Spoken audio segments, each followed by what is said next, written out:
January 1910. The Seine didn't just overflow, it erupted. For days, dark water consumed Paris, swallowing entire neighborhoods, transforming grand boulevards into churning rivers, and forcing over 200,000 people from their homes. Boats replaced carriages on the Champs Élysées. The Eiffel Tower stood isolated, surrounded by a vast inland sea. Newspapers called it the catastrophe of the century. But they were wrong. The catastrophe wasn't the flood itself. It was what came after. It was what the water exposed when engineers finally began pumping Paris dry. By late January, as the waters slowly receded, leaving behind a thick layer of mud and debris, the French government mobilized emergency crews. Their mission seemed straightforward: drain the metro tunnels, inspect foundational structures, and assess whether the city's underground infrastructure could support modern Paris once reconstruction began. The teams consisted of municipal engineers, drainage specialists, and laborers, practical men focused on practical problems. None of them expected to rewrite history. The work began in the First Arrondissement, where flooding had been most severe. Crews descended into metro stations that had become underground lakes, armed with pumps, measurement tools, and architectural surveys dating back to Baron Haussmann's renovation of Paris in the 1850s. They expected to find water damage, structural compromise, perhaps some interesting Roman artifacts if they were lucky. What they found instead would haunt French archives for the next century. Chief engineer Émile Duchamp kept meticulous notes. His journal from February 1910, now housed in a restricted section of the Bibliothèque Nationale, records the first discovery with remarkable understatement. Foundation layers inconsistent with municipal records. Depth exceeds projected parameters by significant margin. What Duchamp was too cautious to write plainly was this: beneath the metro stations, beneath the medieval sewers, beneath even the documented Roman settlement of Lutetia, his crews had broken through into chambers that shouldn't exist. The first irregularity appeared on February 8th, near the Châtelet station. Workers clearing sediment from what they believed was bedrock suddenly broke through into a void. Not a natural cave, a constructed space. The chamber measured approximately 12 meters across, with a vaulted ceiling that showed no signs of collapse despite unknown centuries of pressure from above. But size wasn't what troubled Duchamp. It was the alignment. Every layer they'd encountered so far, metro construction, medieval foundations, Roman stonework, followed the same geometric orientation, the same precise angles, the same directional grid. Different civilizations separated by millennia, yet building as if following an identical blueprint. Impossible, wrote Duchamp's assistant, Louis Mercier, in a letter to his brother. You don't find medieval builders perfectly aligning their walls with Roman structures unless they're deliberately reusing the foundation. But this goes deeper. The lowest chambers align with everything above them, yet they're older than Rome, older than Gaul. How does that happen? By mid-February, as crews expanded their drainage operations across the 4th and 7th arrondissements, the pattern repeated. Everywhere they dug, they found the same unsettling consistency. Layered construction spanning thousands of years, all following the same master plan. A plan that existed nowhere in recorded history. The stonework itself presented the second major anomaly. In early March, a crew led by foreman Auguste Renard uncovered a wall segment beneath the Isle de la Cite. The limestone blocks measured over 2 meters in length and weighed an estimated 40 to 50 tons each. That alone wasn't unprecedented. Roman engineering had moved massive stones before. But these stones were different. The joints between blocks measured less than a millimeter. So tight that even a decade later, when photographs were finally examined by master stonemasons, the consensus was shock.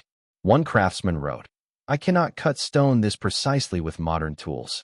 Yet this work predates any advanced masonry we acknowledge. Either our timeline is wrong, or someone is lying about what early civilizations could achieve.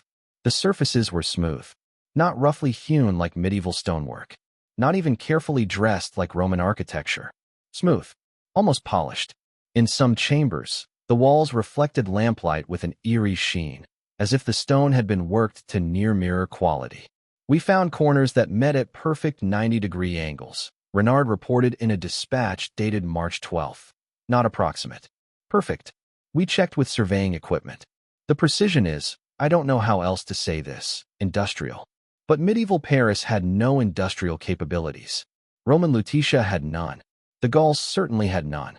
Yet here were foundations suggesting manufacturing techniques, standardized measurements, and quality control that wouldn't be formalized in Europe for another 1,000 years. The deeper they dug, the better the craftsmanship became. That's not how history is supposed to work. On March 19, 1910, workers beneath the Fourth Arrondissement broke through into what would become the most controversial discovery of the entire operation. They called them platforms.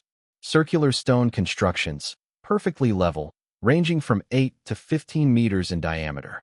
Some showed radial patterns carved into their surface, grooves emanating from a central point like the spokes of a wheel. Others featured geometric designs that served no decorative purpose but suggested mathematical precision. Official reports later classified them as ancient well systems or medieval gathering foundations. But that explanation satisfied no one who actually examined them. Wells don't need to be perfectly circular across 15 meters. Gathering spaces don't require radial groove patterns worn smooth by something heavy rotating repeatedly over the surface. And most damning of all, these platforms were engineered to support enormous weight. Load-bearing calculations performed by Duchamp's team revealed something impossible to ignore. The platforms could support structures weighing hundreds of tons, far more than any building Paris possessed, even in 1910.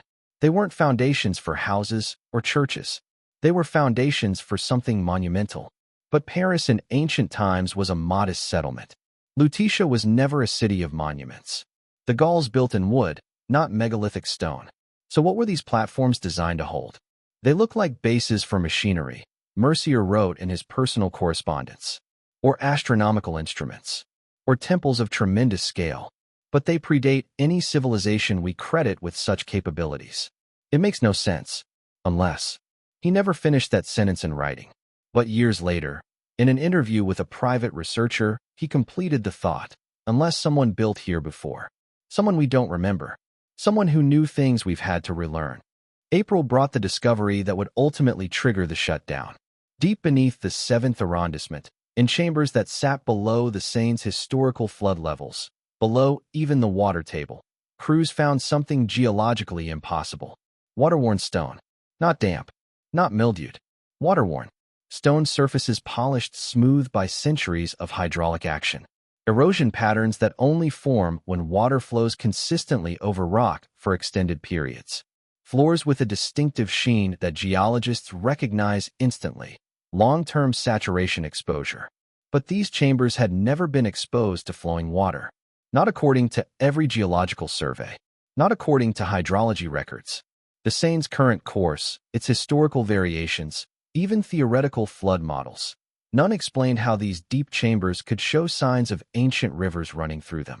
It's as if the water table was once much higher, Duchamp noted. Or as if these chambers were once at surface level, exposed to weather and rivers, and were somehow buried by geological time. But the structures above them aren't old enough for that. The timeline doesn't work. One photograph from this period shows 5 workers standing in a corridor with walls so smooth they gleam in the lamplight. The floor reflects their images like dark glass. Behind them, the passage extends into shadow, descending further than the photograph can capture. That photograph would later disappear from official archives, but not before being privately copied. In the bottom right corner, someone had written in pencil, depth, 94 meters. Age, unknown.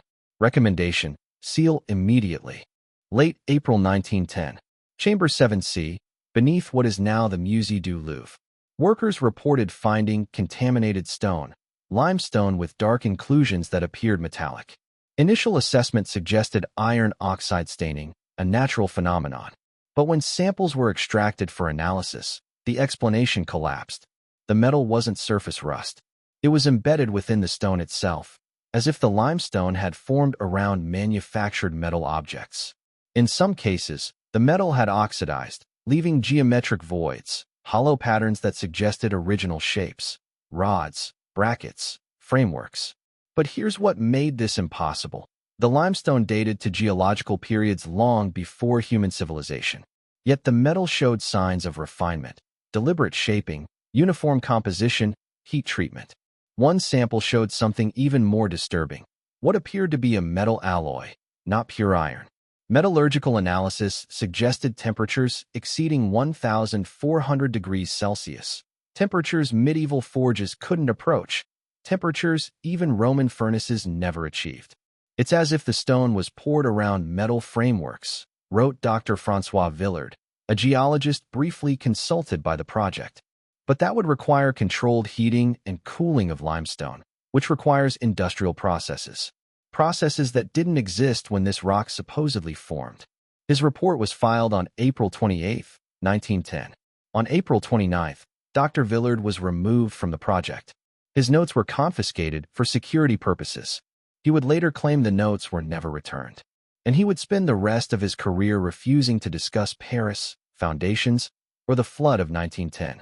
As drainage operations expanded in early May, crews began mapping the full extent of what they discovered. And they encountered the final, most unsettling pattern. The chambers weren't isolated. They were connected. A network of passages, tunnels, and corridors extended beneath Paris like a geometric web. Not random, not organic. Planned, engineered, following precise measurements and consistent orientations. Some corridors ran for hundreds of meters before being blocked by cave-ins or later construction. Others descended at carefully calculated angles, suggesting intentional depth progression. A few connected to chambers so large that lamplight couldn't reach the far walls. Its infrastructure, Mercier wrote in his final report before being reassigned. This isn't a collection of unrelated ancient buildings. It's a system, like a city beneath the city, but built by people we have no record of. Mapping revealed something even more striking. The corridor network extended beyond the flooded zones. Far beyond. If the pattern held, the underground complex potentially sprawled across most of central Paris. Miles of constructed space, buried, forgotten, and built over by every subsequent civilization. But here's what stopped the exploration cold. Some corridors, when followed to their terminus, didn't end in collapse or fill. They ended in walls. Massive stone walls, seamlessly constructed, blocking further progress. Deliberately sealed. From the inside. As if whoever built the lower city had, at some point, decided to close it. Permanently. May 15, 1910. The tone of official documentation changes abruptly. Earlier reports were detailed, technical, filled with measurements and theories. But after mid-May, descriptions become vague. Chambers are labeled simply as medieval foundations, with no supporting evidence. Photographs decrease in frequency. Detailed sketches are replaced with simplified diagrams that omit the most unusual features. On May 22nd, reburial operations began. Not stabilization. Not preservation. Reburial. Chambers that had stood intact for unknown millennia were suddenly deemed structurally unsound. Concrete was poured into corridors. Platforms were covered with modern fill. Entrances were sealed with steel reinforcement and modern masonry. The deepest chambers, the ones with the smoothest stonework, the most precise engineering, the most impossible features, were filled first. They're burying evidence, Mercier wrote to a friend. They're calling it safety protocol, but they're targeting specific sites. The ones that don't fit the narrative. The ones that ask too many questions. Mercier was removed from the project on June 3rd. Officially, he resigned for personal reasons. His pension was quietly doubled. By late June, most of the crew had been reassigned, transferred, or incentivized into silence. The final report, submitted in July 1910, summarized the entire operation in bureaucratic language. Flood damage assessment complete. Historical foundations consistent with known Roman and medieval construction. Structural reinforcement implemented. No anomalies requiring further investigation. No mention of platforms. No mention of precision stonework. No mention of impossible metallurgy or unexplainable corridors. The deepest secrets of Paris had been seen, documented, photographed, and then deliberately forgotten. The photographic record tells its own story. In 1910, over 400 photographs were taken during drainage operations. Official archives now contain 73. In 1911, the French Ministry of Culture issued a directive consolidating all remaining flood documentation into a single secure archive at a government facility in the Third Arrondissement. In August 1942, that building burned. The fire started in a stone-vaulted room with no electricity, no heating, and no other flammable materials. Just filing cabinets containing photographs, notes, and maps from the deepest chambers beneath Paris. Arson was suspected but never proven. The case was closed within a week. Of the photographs that survived, most show surface flood damage or routine recovery work. Only a handful show the deeper chambers, and those that do are carefully framed to exclude the most anomalous features. But some images escaped official control. Private collections, personal copies made by crew members, photographs sold to researchers before the consolidation order. These scattered fragments still exist, and they tell a very different story than the official record. One image, held by a private collector in Lyon, shows a chamber with a ceiling so perfectly domed it resembles modern architectural rendering. Another, discovered in a deceased engineer's estate in 1978, depicts a stone column with surface markings that resemble known language or decorative tradition. Perhaps most striking is a photograph that surfaced briefly in 1995 before being purchased by an anonymous buyer.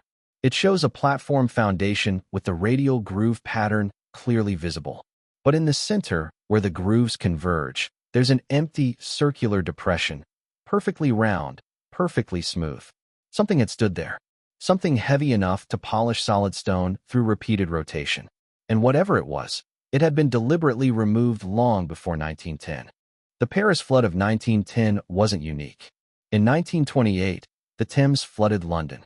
During recovery operations, workers in the Southwark area reported finding Roman structures of unusual sophistication at unexpected depths. The discoveries were briefly mentioned in engineering journals before being classified under municipal infrastructure security. In 1937, the Tiber flooded Rome. Drainage crews uncovered chambers beneath the Forum that showed construction techniques inconsistent with imperial Roman methods. The Vatican reportedly requested documentation be transferred to church archives.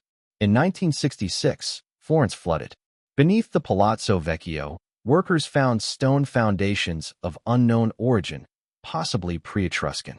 The Italian government sealed the chambers and reclassified the area as archaeologically sensitive, meaning no further excavation without state permission. In each case, the pattern is identical. Natural disaster, emergency excavation, unexpected discoveries, brief documentation, rapid reburial, official silence. It's as if floods serve an unintended purpose, accidentally revealing what lies beneath, forcing momentary acknowledgement, and then providing the perfect excuse to seal everything again under the justification of public safety. But what if the pattern goes deeper? What if every major city built on ancient sites conceals similar evidence? What if today Paris thrives? Millions walk its streets, ride its metro, admire its monuments. The flood of 1910 is a historical footnote, a story of resilience and recovery. But beneath the city, in chambers that were briefly exposed and then deliberately sealed, evidence remains. Evidence of precision we can barely match today. Evidence of engineering that predates our accepted timeline by millennia. Evidence of a scale and sophistication that suggests something profound. Paris wasn't built on empty land. It was built on top of something else. Something older, something planned, something that once stood here before recorded history began, and then vanished, leaving only foundations too massive to completely erase. The question isn't whether this evidence exists. The photographs, the notes, the testimonies, they're real. The question is why acknowledging it became impossible. Perhaps because it challenges everything we've built our understanding of civilization upon. If advanced construction existed before ancient Egypt, before Mesopotamia, before the Bronze Age, then human history isn't a story of linear progress. It's a story of cycles, civilizations rising, falling, being forgotten, and being built over by those who come after. And if that's true, then what else have we forgotten? What other cities rest on older cities? What other foundations hide beneath our streets? What other floods, earthquakes, or excavations briefly revealed truths that were immediately buried again? In 2009, during expansion of Metro Line 14, construction workers broke through into an uncharted chamber beneath the Bibliothèque Nationale. The discovery was reported briefly in local news. Within 48 hours, The section was filled with concrete, and the workers were transferred to different projects. In 2015, ground-penetrating radar surveys of Paris revealed geometric anomalies beneath the city, structures that don't correspond to any known construction. The data was classified as municipal infrastructure information. In 2019, a maintenance crew repairing water damage in the Louvre's basement reported finding old stonework of unusual quality. The area was sealed and marked as structurally sensitive. The pattern continues. Because beneath Paris, beneath the streets and metros and monuments, the evidence remains. Waiting, silent, buried not by time, but by choice. The flood of 1910 gave us a glimpse, a brief, accidental window into a past we weren't supposed to remember. And then, just as quickly, that window was sealed shut. But the truth, like water, has a way of rising. And one day, perhaps, it will surface again. Until then, the question remains, what else are we standing on? What other secrets wait in the darkness beneath our feet? Something out of place, something out of time, something we were never meant to find.